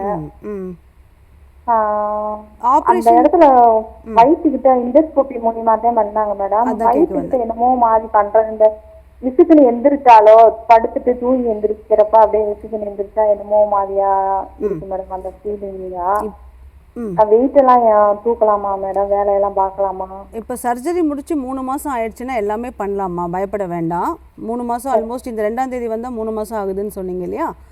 ஸோ நார்மல் ஒர்க் பண்ணலாம். அதுவும் லேப்ரோஸ்கோபி வழியாக தான் ஹிஸ்டெக்டமி பண்ணியிருக்காங்க. ஸோ கண்டிப்பாக நீங்கள் ரொட்டீன் ஆக்டிவிட்டி எடுத்து எல்லா வேலையும் பண்ணலாம். எக்ஸசைஸ் கூட பண்ணலாம், நடக்கலாம், குனிஞ்சு நிமிரலாம், எல்லாமே பண்ணலாம், எந்த இஷ்யூவுமே இல்லை. நீங்கள் சொன்ன மாதிரி உங்கள் டயர்ட்னஸ்க்கான காரணம் I think it's because of anaemia தான், ரத்தம் கம்மியாக இருக்குதுன்னு சொன்னீங்க. அதே மாதிரி விட்டமின் டி ஒன்று வந்து செக் பண்ணிக்கோங்க. ஸோ ரத்தம் கம்மியாக இருந்ததுன்னா அதுக்கேற்ற மெடிசன்ஸு, விட்டமின் டி கம்மியாக இருந்தால் அதுக்கான சப்ளிமெண்டேஷன் எடுத்திங்கன்னா கொஞ்சம் சரியாயிடுவீங்கன்னு நினைக்கிறேன். மோர் அந்த பயம் வேண்டாம், சர்ஜரி முடிஞ்சிருச்சு, நீங்கள் நார்மலாக இருக்கீங்கன்னு நினச்சிக்கோங்க. நல்லா சாப்பிடுங்க, ஹெல்த்தியாக சாப்பிடுங்க, கொஞ்சம் வாக்கிங் எல்லாம் பண்ண ஆரம்பிங்க. ஓகேங்களா? ஸோ பெரிய இஷ்யூ இருக்க மாதிரி தெரியல. அந்த ஏதோ பழுப்பு டிஸ்சார்ஜ்னு சொன்னீங்க, அது மட்டும் நீங்கள் நியர்பை டாக்டர்கிட்ட ஒரு வாட்டி காமிச்சிடுங்க. இல்லை நீங்கள் சர்ஜரி பண்ண டாக்டர்கிட்டே ஒரு வாட்டி காமிச்சிட்டிங்கன்னா ஏதாவது இன்ஃபெக்ஷன் இருந்தால் மட்டும் மருந்து ஏதாவது தேவைப்பட்டால் கொடுப்பாங்க. பட் போஸ்ட் ஹிஸ்டெக்டமி முடித்த பிறகு வெஜினல் டிஸ்சார்ஜ் கொஞ்சம் வர்றது நார்மல் தான், அது அப்நார்மல் கிடையாது. கூட ஏதாவது இச்சிங் இருந்தாலோ ஸ்மெல் இருந்தாலோ மட்டும் கண்டிப்பாக நீங்கள் பக்கத்தில் டாக்டரை காமிச்சிட்டு மெடிசன்ஸ் தேவைப்பட்டால் எடுத்துக்கோங்க. கண்டிப்பாக anaemia correction and vitamin D correction பண்ணிக்கணுங்கம்மா. நீங்கள் வெஜிடேரியனாக இருந்தால் விட்டமின் B12 செக் பண்ணிக்கோங்க, அதுவும் கொஞ்சம் கம்மியாக இருக்கும். அப்படி இருந்தாலும் கொஞ்சம் டயர்ட்னஸ் இருக்கும். So haemoglobin, vitamin D3 and vitamin B12 இது 3மே செக் பண்ணிவிட்டு கம்மியாக இருந்ததுன்னா மெடிசன் எடுக்க வேண்டியிருக்கோங்கம்மா. அழைப்பாளர் இணைப்பில் காத்துட்ருக்காங்க, அவங்ககிட்ட பேசலாம். ஹலோ ஹலோ வணக்கம், நீங்கள் லைனில் தான் இருக்கீங்க. ஹலோ, நீங்கள் இணைப்பில் தான் இருக்கீங்க, உங்களோட கேள்வியை முன்வைக்கலாம். உங்களோட பேர் என்ன? உங்கள் பேர் என்ன சார்? எங்க இருந்து கூப்பிடுறீங்க? ஓகே, இது யாருக்கான கேள்வி? அவங்களோட வயதுன்னு சொல்லிட்டு உங்களோட கேள்வியை முன்வைக்கலாம். டாக்டர் இணைப்பில் தான் இருக்காங்க. 32 வயசு. ஓகே. அவங்களுக்கு கல்யாணத்துக்கு முன்னாடி, கல்யாணத்துக்கு அப்புறம் PCOS இருந்துச்சு. சரிங்க. ஃபாலிக் ஸ்டடி பண்ணி நம்ம குழந்தை கேட்டுருக்கோம். ஆனா இப்போ குழந்தை பிறந்து ஒரு 1 இயர் ஆகுது. ஓகே. ஆனால் அவங்க இன்னும் பீரியடே ஆகலைங்க மேடம். பீரியட் ஆகிறதுக்கு எப்போ அவங்க திரும்ப பாலிக்குள்ள பிசிஓடி இருக்குமா இல்லை அது ஆட்டோமேட்டிக் கரெக்டாக? இப்போ குழந்தைக்கு ஃபீட் பண்ணிட்டு இருக்காங்களா? ஆமாம் மேடம். ஃபீட் பண்ணிட்டு இருக்க வரைக்கும் கொஞ்சம் பீரியட்ஸ் வராமல் இருக்கலாம். சரி. ஸோ 1 இயர் முடிச்சதுக்கப்புறமா ஒரு வாட்டி பார்த்துக்கலாம் நம்ம. இப்போ நார்மலாக பிசிஓடி இல்லாதவங்களுக்கு கூட குழந்தை ஃபீட் பண்ணும்போது பீரியட்ஸ் வராது. ஸோ அதனால் இருக்கலாம் அப்படின்னு நினச்சிக்கலாம். இப்போ வெயிட் ஏதாவது குறைச்சிருக்காங்களா, கூட்டியிருக்காங்களா, முன்னாடி விட எப்படி இருக்காங்க? முன்னாடி கொஞ்சம் கம்மியாக தான் இருக்காங்க. Very good. கம்மியாக இருந்தாங்கன்னா பிசிஓடி சரியாகிறதுக்கான வாய்ப்புகள் நிறையவே இருக்குது. ஸோ 1 இயர் குழந்தைக்கு ஃபஸ்ட் இயர் பர்த்டே முடிச்சியும் உங்களுக்கு பீரியட்ஸ் வரலைன்னா நீங்கள் டாக்டர் போய் பாருங்கள். பீரியட்ஸ் வரதுக்கான மெடிசன்ஸ் கொடுப்பாங்க. அதுக்கு மேலே வெயிட் பண்ண வேண்டாம். சரிங்களா? ஸோ வெயிட் எல்லாம் குறைஞ்சிருக்குன்னா தானாக பீரியட்ஸ் வரதுக்கான வாய்ப்பும் இருக்குது. But more than 1 year wait பண்ண வேண்டாம். அப்புறம் உங்களுக்கு ரொம்ப டவுட்டாக இருக்குன்னா ஒரு வாட்டி ஸ்கேன் பண்ணி பார்த்துக்கலாம். மெயினாக பேக் பெயின் கால்சியம் எடுக்கணும்ப்பா. இப்போ ஃபீட் பண்ணிட்டு இருக்காங்க இல்லையா, ரெகுலராக கால்சியம் மாத்திரை எடுக்கிறாங்களா? ஆமாம் மேடம். ஆமாம். ஒரு அயனும் கால்சியமும் பேபிக்கு எவ்வளோ நாள் ஃபீட் பண்ணுறாங்களோ, ஒரு 6 months 1 இயர் எப்போ வரைக்கும் ஃபீடிங் கொடுக்குறாங்களோ அது வரைக்கும் கண்டிப்பாக அயன் கால்சியம் எடுக்க சொல்லுங்கள். கொஞ்சம் ரெகுலராக எக்ஸசைஸ் பண்ண சொல்லுங்கள். ஹெல்த்தியாக சாப்பிட சொல்லுங்கள். கண்டிப்பாக 2 கிளாஸ் இல்லை 3 கிளாஸ் பால் எடுத்துக்க சொல்லுங்கள். நிறைய தண்ணி குடிக்க சொல்லுங்கள். கீரை காய்கறிகள் எடுத்துக்க சொல்லுங்கள். ஒரு 1/2 hour வாக்கிங் பண்ண சொல்லுங்கள். சரிங்களா? ஸோ இதெல்லாம் பண்ணாலே சரியாயிடும். 1 இயர் கழிச்சியும் வரலன்னா மட்டும் ஒரு ஸ்கேன் பண்ணி பிசிஓடி இருக்கா போயிடுச்சான்னு செக் பண்ணிக்கலாம். ஓகே, நன்றி சார் கால் பண்ணதுக்கு. ப்ரெக்னன்சி அப்படின்னு பேசும்போது நீங்கள் ப்ரெக்னென்ட் ஆகிறதுக்கு முன்னாடி ஃபாலிக் ஆசிட் எடுக்க வேண்டியது அவசியம்னு சொல்லியிருந்தீங்க. ஆனால் பல பேர் வந்துட்டு ப்ரெக்னன்சி ஆன பிறகும் வீட்டில் இருக்கக்கூடிய பெரியவங்க சொல்கிறது ஒரு 3 மாதம் ஆகட்டும், வெளியில் யார்கிட்டையும் சொல்லாத, ஹாஸ்பிட்டல்லாம் போகாது அப்படின்னு சொல்லுவாங்க. அப்போ அந்த க்ரூஷியலான டைம் அந்த 3 months ஃபாலிக் ஆசிட் அவங்க எடுக்க முடியாமல் போகுது. ஸோ அதற்காக ஒரு அவேர்னஸ் சொல்லுங்கள். இல்லை, அது மாறிடுச்சுன்னு தான் சொல்வேன். இப்போல்லாம் யாரும் அவ்வளோ இதுவாக இல்லை, அவங்களே எடுத்துக்கிறாங்க. Even they don't even ask the doctors. So இப்போ அதான் நான் சொன்ன மாதிரி ப்ரெக்னென்சிக்கு பிளான் பண்ண போகிறாங்க அப்படின்னா 3 months முன்னாடியிலேருந்தே ஒரு ஃபோலிக் ஆசிட், இப்போலாம் நாங்கள் என்ன சொல்லுவோம்னா வெட்டிங்க்கு கிஃப்டாக வந்து ஃபோலிக் ஆசிட் கொடுங்க அந்த மாதிரி. ஸோ ஃபோலிக் ஆசிட் எடுக்கும்போது என்ன ஆகும்னா நியூரல் டியூப் டிஃபெக்ட்ஸை ப்ரிவெண்ட் பண்ண முடியும். அதாவது சில ப்ராப்ளம்ஸ் எல்லாம் இருக்குது. குழந்தை ஃபார்ம் ஆகும்போது ஸ்பைனில் ப்ராப்ளம், நியூரான் அதாவது மூளையில் ப்ராப்ளம், அந்த நியூரல் டியூப் டிஃபெக்ட்ஸ்னு சொல்லுவோம். அதெல்லாம் வராமல் தடுக்கிறதுக்கு ஃபோலிக் ஆசிட் ஹெல்ப் ஆகும். ஸோ கண்டிப்பாக முடிஞ்சால் start even before when you're planning for pregnancy, நம்ம பிளான் பண்ணிட்டு இருக்கும்போது எடுக்கிறது ரொம்ப நல்லது. இல்லை அட்லீஸ்ட் கன்சீவ் ஆன உடனே கூட எடுத்துக்க ஆரம்பிச்சுக்கலாம். ப்ரீ ப்ரெக்னென்சிலனா கூட from day 1 of the day you know that you are pregnant, எல்லா டாக்டரும் அதான் எழுதி கொடுப்பாங்க. ஃபோலிக் ஆசிடும் வாமிட் வராமல் இருக்க ஒரு மாத்திரை. ஸோ அதை கண்டிப்பாக எடுத்துக்கணும். அதனால் எந்த சைட் எஃபெக்ட்ஸ் எல்லாம் கிடையாது. It is very very important to take that medicine. And first 3 months மற்றவங்கள்ட்ட சொல்லாமல் இருக்கிறது வேணால் ஓகே, பட் கண்டிப்பாக ஒரு டாக்டரை பார்க்கணும். ஒரு டேட்டிங் ஸ்கேன் அப்படின்றது பண்ணுவோம். ஏன்னா இப்போ ஃபார் எக்ஸாம்பிள் பிசிஓடி இருக்க பேஷண்ட் கன்சீவ் ஆகிறாங்கன்னு வச்சுக்கோங்களேன், அவங்களுக்கு 40 daysக்கு வரும், 50 daysக்கு வரும், 60 daysக்கு வரும். ஸோ அவங்க என்றைக்கு கன்சீவ் ஆனாங்கன்னு யாராலையும் கண்டுபிடிக்க முடியாது. அந்த டேட்ஸ் வந்து சரியாக வராது. So we have to do something called a dating scan. அதை வச்சு தான் இப்போ irregular சைக்கிள் இருக்கவங்களுக்கு நம்ம டெலிவரி டேட்டே டிசைட் பண்ண முடியும். ஸோ 3 மாதம் போகாமல் வீட்டில் இருந்தீங்கன்னா ரொம்ப கஷ்டம். கண்டிப்பாக ஒரு dating scan as early as possible ஒரு 45 days to 50 daysலையாவது பண்ணணும். ஸோ பேபியோட 2 விஷயம் அதில் தெரியும். ஒன்று டேட்டிங், இந்த கரெக்டாக ஜெஸ்டேஷன் ஏஜ் மேட்ச் ஆகுதான்னு பார்ப்போம். சம்டைம்ஸ் ட்வின்ஸ் இருந்தால் தெரியாது, சிங்கிளாக டபுளான்றது தெரியும். இன்னொன்று லொக்கேஷன் ஆஃப் ப்ரெக்னென்சி. ரேர்லி 100ல் ஒருத்தங்களுக்கு எக்டோபிக் ப்ரெக்னென்சின்னு சொல்லுவோம். ஸோ யூட்ரஸ்க்குள்ளே இருந்தால் அது நார்மல் ப்ரெக்னென்சி.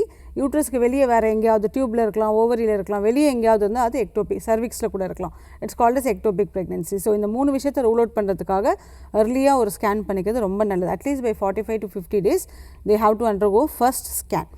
அண்ட் எக்டோபிக் வந்து நீங்கள் 3 மாதம் ஸ்கேன் பண்ணாமல் இருந்தீங்கன்னா it will be really big complication. So லொக்கேஷனே தெரிலனா பெருசாகிட்டு அது எக்டோபிக் ரப்சர் ஆகிறதுக்கு கூட வாய்ப்புகள் இருக்குது. So do not go with that myth of waiting for 3 months. கண்டிப்பாக 3 months கழித்து டாக்டரை பார்க்கலாம், அப்புறம் தான் ஸ்கேன் பண்ணணும் அப்படின்றது கிடையாது. கண்டிப்பாக தே have to meet a doctor as soon as they know they are pregnant and do a scan at least ஒரு 45-50 daysல கண்டிப்பாக ஸ்கேன் பண்ணிக்கிறது ரொம்ப நல்லது. நிகழ்ச்சியோட அடுத்த அழைப்பாளர் இணைப்பில் இருக்காங்க, அவங்க கிட்ட பேசலாம். வணக்கம். வணக்கம் மேடம். சொல்லுங்கம்மா, உங்க பேர் என்ன? நான் வாணிப்பிள்ளை பேசுறேன். எங்க இருந்து கூப்பிடுறீங்கம்மா? கடலூர் மாவட்டம். ஓகே, உங்களோட கேள்வியை முன்வைக்கலாமா? டாக்டர் இணைப்பில் தான் இருக்காங்க. என் பொண்ணுக்கு கேட்கணும். சொல்லுங்கம்மா. கல்யாணம் ஆகி. Hello madam. 6 வருஷமா? 5 வருஷம் ஆகுது மேடம். 5 வருஷம் சொல்லுங்கம்மா. 5 வருஷம் ஆகுது கல்யாணம் ஆகி, இன்னும் குழந்தை இல்ல. ம் அது நீர் கட்டி கொஞ்சம் இருந்தது, அதுவும் கொஞ்சம் சரிவாயிடுச்சு. மொபிசிட்டி கொஞ்சம் இருக்கு. ஓகே 8 kg இருக்கிறா. ஓகே அதான் வெயிட்ட குறைக்க சொல்றாங்க டாக்டர். கரெக்டு. அதான் மேடம், இதுக்கு என்ன வழி மேடம் டாக்டர்? இல்லைம்மா ஒன்றும் இல்லை. கல்யாணம் ஆகிட்டு 5 வருஷம் ஆச்சு, வெயிட் ஜாஸ்தியாக இருக்காங்க, பிசிஓடி இருக்குன்ற மாதிரி சொல்கிறீங்க இல்லைங்களா? ஸோ குறைஞ்சிச்சு சொன்னாங்க டாக்டர். குறைஞ்சிச்சு. பீரியட்ஸ் கரெக்டாக வருதா? மாதம் மாதம் வந்துடுறதா? 4 மாசமா ரெகுலர் இருக்காது, அதுக்கு முன்னாடி இர்ரெகுலர் பீரியட். ஓகே, இப்போ இர்ரெகுலராக இருந்து ரெகுலர் ஆகிருக்கிறதே நல்ல விஷயம். தட் மீன்ஸ் கொஞ்சம் கண்டிப்பாக ட்ரீட்மெண்ட் எடுத்திங்கன்னா கன்சீவ் ஆகிடலாம். எவ்வளோ முடியுதோ வெயிட்டு குறைக்க பிரயத்னம் பண்ண சொல்லுங்கள். ஒரு வாக்கிங்கோ இல்லை ஜிம் ஏதாவது போக சொல்லுங்கள். டயட்டை குறைச்சி சாப்பிட சொல்லுங்கள். நிறைய ஃப்ரூட்ஸ் வெஜிடபிள்ஸ் எடுத்துக்க சொல்லுங்கள். ரைஸை கட் பண்ணுங்கள். வெள்ளை ரைஸை கட் பண்ணிவிட்டு நிறைய ப்ரௌன் ரைஸு, கோதுமை, ராகி, சோளம், கம்பு அந்த மாதிரி ரீப்ளேஸ் பண்ணுங்கள். சரிங்களா? ஸோ டயட்டு, ஃபிசிக்கல் ஆக்டிவிட்டி எல்லாத்தையும் சேர்த்து கொஞ்சம் ஒரு 5 கிலோ குறைச்சா கூட நல்லா இருக்கும்மா. ப்ரெக்னென்சி ட்ரீட்மெண்ட் வந்து நல்லா ஒர்க் ஆகும். ஒரு 5% to 10% வெயிட் ரிடக்ஷனே ஹெல்ப் பண்ணும். 80 கிலோ இருக்காங்கன்னா ஒரு 7-8 கிலோ குறைச்சாங்கன்னா கண்டிப்பாக ப்ரெக்னென்சிக்கான வாய்ப்புகள் ஜாஸ்தி. ஸோ அவங்கள வெயிட்டு குறைச்சிட்டு ட்ரீட்மெண்ட்டுக்கு போகணும்மா. வீட்டிலே இருந்துட்டு நம்ம ட்ரை பண்ண வேண்டாம். கண்டிப்பாக நியர்பை டாக்டரை கன்சல்ட் பண்ணிவிட்டு ஃபர்தராக என்ன பண்ணணும்னு பாருங்கள். ஏஜ் என்னம்மா உங்களுக்கு? வயசு அவங்களுக்கு 26. 26. கொஞ்சம் சீக்கிரமே கல்யாணம் பண்ணிட்டோம். அப்போ பரவாயில்ல. 21ல கல்யாணம் பண்ணாங்க. 21ல கல்யாணம், இப்போ 26 வயசு ஆகுது. ஸோ இன்னும் ஏஜ் கம்மி தான்மா. கண்டிப்பாக கன்சீவ் ஆவாங்க. நீங்கள் கரெக்டாக நீங்கள் அந்த பர்டிகுலர் ஃபர்டிலிட்டி டாக்டர்ஸ் யாராவது உங்கள் ஊர்லேயே இருக்காங்கன்னா பாருங்கள். முடியலன்னா சென்னைக்கு வர்றதுனாலும் வாங்க. கரெக்டான டாக்டரை கன்சல்ட் பண்ணிவிட்டு ட்ரீட்மெண்ட் கொடுத்தா கண்டிப்பாக கன்சீவ் ஆகிடுவாங்கம்மா. சரிங்களா? ஓகேம்மா, நன்றிம்மா கால் பண்ணதுக்கு. பொதுவாக அந்த ப்ரெக்னென்சிக்கு ட்ரை பண்ணக்கூடிய பீரியட் அதிகமாக ஆக பல பெண்கள் வந்துட்டு குறிப்பிட்டு வாங்கக்கூடிய 2 பொருட்கள், ஒன்று ஓவிலேஷன் கிட், ப்ரெக்னென்சி கிட். இந்த 2 கிட்டையும் யூஸ் பண்ணாத பெண்கள் ப்ரெக்னென்சிக்கு ட்ரை பண்ணுறாங்கன்னு சொல்லவே முடியாது. இந்த ஓவிலேஷன் கிட்டை டிபெண்ட் பண்ணி அந்த டைமில் மட்டும் ஒன்று சேர்றது எந்த அளவுக்கு ஒரு முறையான விஷயமா இருக்கும் மேம்? டு பி ஃப்ரேங்க், அந்த காலத்தில் இப்போ நம்ம தாத்தா பாட்டியெல்லாம் 7 குழந்தைங்க 8 குழந்தைங்க பெற்றாங்க. They don't know what is ovulation kit. So the secret of fertility அந்த காலத்தில் நிறைய குழந்தைங்கள் இருக்கிறது காரணமே வந்து they had time to have intercourse everyday. எல்லா நாளும் ஒரு ஹஸ்பண்ட் அண்ட் ஒய்ஃப் வந்து ஒரு ஃபேமிலி லைஃப்பை லீட் பண்ணாங்க.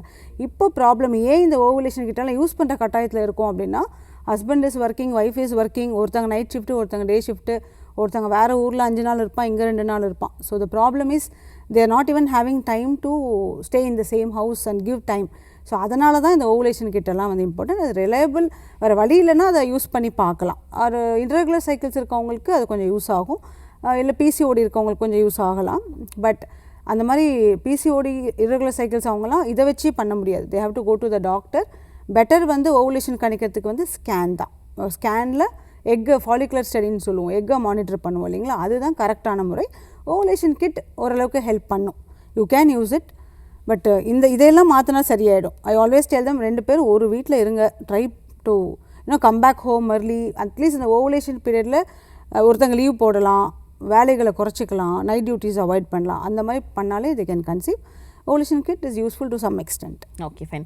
நிகழ்ச்சியோட தொடக்கத்துலேருந்து இப்போ வரைக்கும் நீங்கள் முன்வைக்கக்கூடிய ஒரு விஷயம் என்னன்னா லைஃப் ஸ்டைல் மாடிஃபிகேஷன். உங்களோட ஒரு பேஷண்ட் கூட கால் பண்ணாங்க, அவங்க லைஃப் ஸ்டைல் மாடிஃபிகேஷனால என்ன மாற்றங்கள் வந்துச்சுன்னு சொல்லிட்டு. இப்போ கன்சீவ் ஆகிறதுக்கு முயற்சி பண்ணிட்டு இருக்கக்கூடிய ஒரு கப்பிள், ஆஸ் அ கப்பிளாக அவங்க என்ன மாதிரியான மாற்றங்கள் கொண்டு வர வேண்டியது அவசியமாக இருக்குது? ஒரு லிஸ்ட் சொல்லிட்டீங்கன்னா பல பேருக்கு உதவியாக இருக்கும். பேசிக் திங் தான். ஒரு டைமுக்கு எந்திரிக்கணும். இப்போ நீங்கள் பார்த்தீங்கன்னா எத்தனை மணிக்கு எந்திரிப்பீங்கன்னு நான் கேட்பேன். 8 மணி, 9 மணி, 10 மணி. ஏன்னா நான் தூங்குறது 2 மணி ஏதோ சொல்லுவாங்க.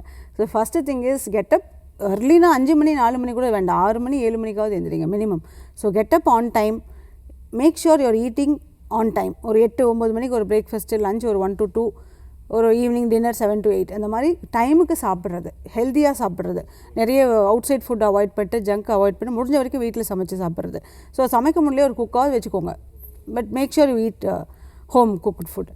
So main thing getting up on time, following your ஷெட்யூல்டாக அந்த டயட்டை கரெக்டாக சாப்பிட்றது, ஹெல்த்தியாக சாப்பிட்றது, நிறைய ஃப்ரூட்ஸ் அண்ட் வெஜிடபிள்ஸ், நிறைய தண்ணி. Because we are living in Chennai, our climate is also very hot.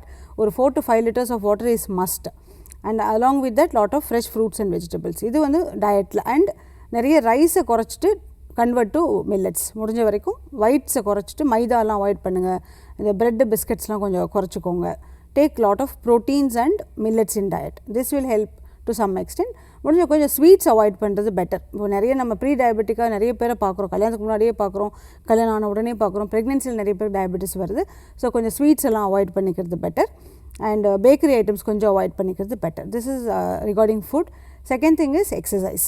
Exercise at least ஒரு 45 மினிட்ஸ் வந்து ஒரு ஒன்றுமே இல்லைனாலும் ஒரு வாக்கிங், நம்ம வீட்டு கீழேயே நடந்தால் போகிறோம், இல்லை மொட்டை மாடியில் நடந்தால் கூட போதும், வேறு எங்கேயும் போகணுன்னு அவசியம் இல்லை. ஒரு 45 minutes of physical activity will really change their life. நான் என்கிட்ட நிறைய பேஷண்ட் சொல்லுவாங்க, நான் உங்கள்கிட்ட வந்த உடனே 2 months கன்சீவ் ஆகிட்டேன், நான் ஒன்றுமே பண்ணியிருக்க மாட்டேன். I don't treat the patient as soon as they come to me. I sit and take their history, talk to them, counsel them, talk on lifestyle modification, check the basic hormones, அந்த thyroid ப்ரோலாக்டின்லாம் கொஞ்சம் change இருக்கும். அதை சரி பண்ணிங்கனால 2 மாதம் கழிச்சு நான் time கொடுத்துருப்பேன். 2 to 3 months பிரேக் எடுத்துக்கோங்க, வெயிட்டு குறைச்சிட்டு இதெல்லாம் ஃபாலோ பண்ணிவிட்டு வாங்கன்னு சொல்லுவேன், கன்சீவ் ஆகிட்டு வந்துடுவாங்க.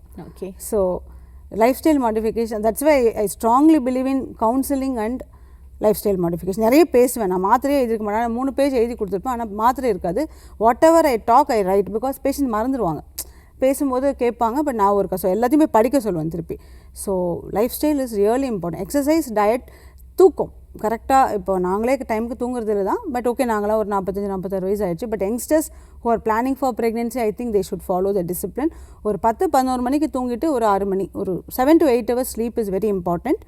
That also, ஏன்னா இப்போ ஃபார் எக்ஸாம்பிள் நீங்கள் நிறைய பேஷண்ட் சொல்லி கேட்டிருப்பீங்க, பிசிஓடி வந்துட்டு நைட் ஷிஃப்ட் போனதுக்கப்புறமா. ஸோ அந்த நைட் டியூட்டியை வந்து முடிஞ்ச வரைக்கும் அவாய்ட் பண்ணிக்கோங்க. So sleep on time, sleep deprivation, அப்புறம் ஸ்ட்ரெஸ்ஸை குறைச்சிக்கணும். Will have lot of stress at work, at home, everywhere. Stress இல்லைனா நமக்கு வேலையே இல்லை, இப்போ எல்லா இடத்துலையுமே ஸ்ட்ரெஸ் இருக்கும். அதை பேலன்ஸ் பண்ண கற்றுக்கணும். We should get used to it. நான் என்ன சொல்லுவேன்னா, உங்களுக்கு பேலன்ஸ் பண்ண முடியலன்னா இப்போதைக்கு ஒர்க்கை குவிட் பண்ணிவிட்டு take care of your family, house and pregnancy. இப்போ பிளான் பண்ணுறீங்கன்னா பேபியெல்லாம் முடிச்சுட்டு அப்புறம் you can go back for work. So stress is very important and managing stress is really very important. So இவ்வளோதான், diet, exercise and good sleep and stress avoid பண்ணிக்கிறது, இல்லை manage பண்ணுறது. And முடிஞ்சால் ஒரு 1/2 hour ஒரு மெடிடேஷன், கிளாஸுக்கு போகணுன்னு அவசியம் இல்லை, ஒரு you can put some chanting mantra and be quiet for 1/2 hour. That is meditation. So இதெல்லாம் ஃபாலோ பண்ணிங்கனாலே most of the times they conceive. Okay, that's the positive அப்ரோச்னு நினைக்கிறேன். ஒரு டாக்டரா மெடிசன்ஸ் மட்டும் எழுதி கொடுக்காம அவங்க லைஃப் ஸ்டைலை மாற்றணும் அப்படின்றதுக்காக ஒரு பெரும் கவுன்சிலிங் கொடுத்துருக்கீங்க. இந்த 1 hour கூட ஒரு கவுன்சிலிங் செஷனாக தான் எங்களுக்கு அமைஞ்சிருக்கு. Thank you so much for joining us. Thank you. So இன்னைக்கு நிகழ்ச்சி கண்டிப்பாக உங்களுக்குலாம் ரொம்பவே இன்ஃபர்மேட்டிவாக இருந்திருக்கும்னு நினைக்கிறேன். இது ஒரு வேற ஒரு நல்ல நிகழ்ச்சியில் உங்களை சந்திக்கிறேன். நன்றி, வணக்கம்.